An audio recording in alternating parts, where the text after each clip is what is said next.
It's the 2014 All-Star Game from Target Field in Minnesota, and the hometown heroes getting a warm welcome before game time. Kurt Suzuki and Glenn Perkins representing the Twins on Tuesday, but the loudest ovation during player introductions was saved for a familiar name in the American League lineup. The captain from the New York Yankees, Derek Jeter. And another nice moment before game time as Hall of Famer Rod Carew delivers the ceremonial first pitch to Twin skipper Ron Gardenhire. Felix Hernandez making the start for the American League. Reigning NL MVP Andrew McCutchen leading off the ball game. He'll hit a hot shot up the middle, and Derek Jeter lays out to make the diving stop, but his throw to first is not in time. McCutchen just beats the play, and he's on with an infield single. Later in the inning, McCutchen's on third with two down, but Hernandez gets Paul Goldschmidt of the Diamondbacks to ground out to third to end the inning. King Felix is done after a scoreless first. Bottom one now, Jeter leads off for the American League, and he hears an iconic voice call his name. Now batting for the American League from the New York Yankees, the shortstop, number 2, Derek Jeter. Number 2.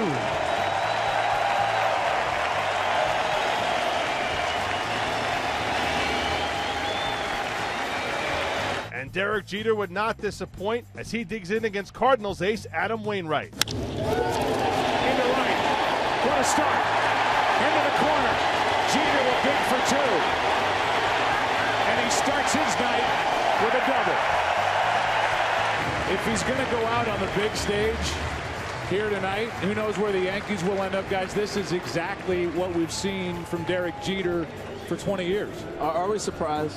I mean, every time there's a big moment, he steps up. And that's Jeter's 12th career All-Star Game base hit. The next man up for the American League is Mike Trout of the Angels. He'll take Wainwright deep. Yasiel Puig cannot come up with a baseball. Jeter's going to score easily, and Trout gets into third base with an RBI triple. The AL has a 1-0 lead. Two batters later, Miguel Cabrera steps up, and he'll rip one deep to left field. That ball leaves the yard for a 2-run home run. It's Cabrera's first career long ball in the Midsummer Classic. It's 3-0 AL. Top two now. John Lester serves one up to Chase Utley, who splits the gap in right center field. That ball goes off the wall for an RBI double as Aramis Ramirez scores, and the senior circuit is on the board. It's a 3-1 game.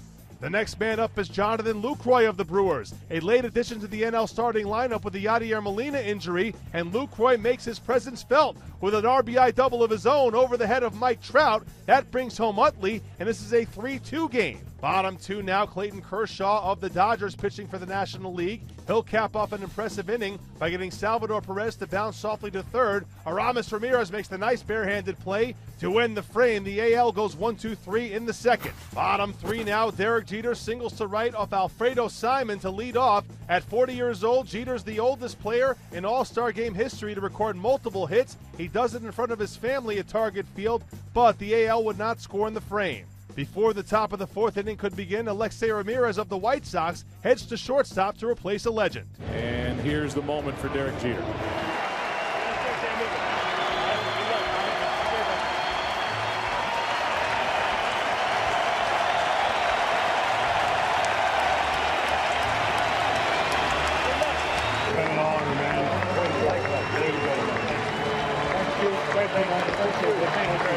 Everybody showing Jeter some love in the dugout, including his former nemesis, Terry Francona. Once the fourth got going, the NL would make some noise with 1 on and 2 down. Chris Sale serves one up to Lucroy, who goes deep to right field for his second double of the game. Speedy D. Gordon, a pinch runner, scores from first base, and the NL has tied this game up at 3. Bottom five, though, the American League threatens again. They have 2 on and 1 down for Mike Trout, who faces St. Louis Cardinals reliever Pat Neshek.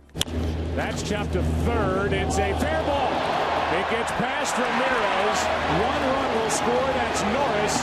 They bring Ramirez and now Holden as Gomez comes up firing, and the AL leads it again 4-3. And they tack on one more in the frame on a Jose Altuve sac fly to make it 5-3. Top six now. Scott Kazmir deals to D. Gordon, who grounds one up the middle, and Jose Altuve, Gordon's counterpart, makes the beautiful play, and Jose Abreu digs it out at first base for out number 2 in the frame. Koji Uehara comes out to relieve Kazmir after that, and he'll strike out Devin Mesoraco as the NL strands a runner at third. Bottom 6 now, Francisco Rodriguez deals to Michael Brantley with a man on. Brantley grounds one to the right side, and Gordon gets some revenge as he takes a base hit away. He gets it to first in time as Freddie Freeman of the Braves makes the nice stretch, and the AL comes up empty in the 6th.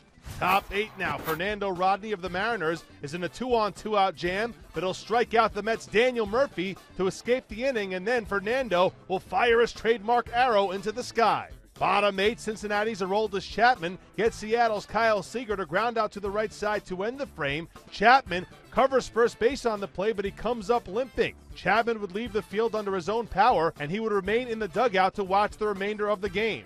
Top 9 now. Glenn Perkins, the Minnesota native, is on to close, and the last hope for the National League is Charlie Blackmon. Chopper to second. Picked up by Kinsler, and the AL wins it. A final of 5-3. Perkins gets the save, and the AL wins in Derek Jeter's final All-Star Game appearance. MVP honors on Tuesday go to the Angels' Mike Trout, who goes 2 for 3 with a double, a triple, 2 RBIs, and a run scored. Derek Jeter goes 2 for 2 with a run scored in his 14th and final All-Star game. And the American League champion this year will hold home field advantage in the World Series. The American League has now won back-to-back Midsummer Classics after dropping the previous 3. Max Scherzer gets the win with a scoreless inning, and Glenn Perkins gets credit for the save.